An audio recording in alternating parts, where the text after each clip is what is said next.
అసంఘటిత రంగ కార్మికులకు వెల్ఫేర్ బోర్డు ద్వారా అమలు చేస్తున్న స్కీముల్లో తీరని అన్యాయం జరుగుతుందని, ఎలాంటి మార్పు లేదని కార్మిక సంఘ ప్రతినిధులు డిమాండ్ చేశారు. నాటి నుండి నేటి వరకు పథకాలను మార్చలేదన్నారు. పట్టణంలో శుక్రవారం ఏర్పాటు చేసిన మీడియా సమావేశంలో వారు మాట్లాడారు. బోర్డు అడ్వైజర్ కమిటీ నియమించి ప్రభుత్వమే బోర్డు ద్వారా సంక్షేమ పథకాలను కార్మికులకు అందించే విధంగా చర్యలు చేపట్టాలని వారు డిమాండ్ చేశారు. కార్మికులకు వెల్ఫేర్ బోర్డు ద్వారా అమలు చేస్తున్న పథకాలను పటిష్టపరచాలన్నారు. అందరికీ సంక్షేమ ఫలాలు దక్కేలా చూడాలని కోరారు.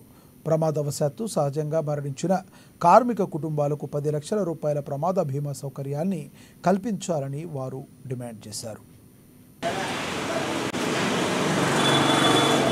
ఈరోజు ఈ సమావేశానికి యొక్క ముఖ్య ఉద్దేశము ఆదిలాబాద్ పట్టణంలో కాదు, పూర్తి తెలంగాణలో దుకాణములు, సంస్థలలో పనిచేసే ఏదైతే కార్మికులు ఉన్నారో వారికి అనేక విధాలుగా ప్రభుత్వం నుంచి అన్యాయం జరుగుతుంది. ఒకటి, గత 20 సంవత్సరాల నుంచి వెల్ఫేర్ బోర్డు, కార్మిక శాఖలో వెల్ఫేర్ బోర్డు అనేది ఉంది. ఆ వెల్ఫేర్ బోర్డు ద్వారా ఇచ్చే సంక్షేమ పథకాలు గత 20 సంవత్సరాల నుంచి ఏ విధమైన మార్పు లేకుండా, ఒక మనిషి చనిపోతే 10,000తోటి 20 సంవత్సరాల కింద స్టార్ట్ అయిన సంక్షేమ పథకం ఇప్పటికి కూడా 10,000కే ఉన్నది. అప్పటి 10,000కు ఇప్పటి 10,000కు ఏమి విలువ ఉన్నదో మీకు తెలుసు.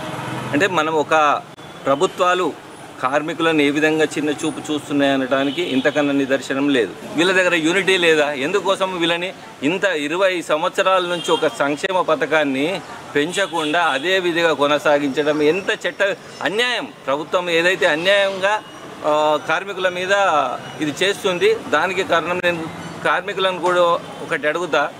కార్మికులు ఏదైతే వీళ్ళు పాపం ఉన్నారో, అమాయకులు ఉన్నారు కనుక వాళ్ళు ప్రశ్నించే శక్తి వాళ్ళకు లేదు కనుక ఇలాగ ప్రభుత్వం నిమ్మకు నీరెత్తినట్టు వాళ్ళ సంక్షేమ పథకాలు ఇంప్లిమెంట్ చేస్తలేదు. ఒకవేళ నేను ఇచ్చిన ఈ మెసేజ్ ద్వారా ప్రభుత్వాన్ని ఇంత అలర్ట్ కాకపోతే తదుపరి యాక్షన్ సీరియస్గా ఉంటుంది. మొత్తం కార్మిక సంఘాలు, అన్ని కార్మిక సంఘాలను కలుపుకొని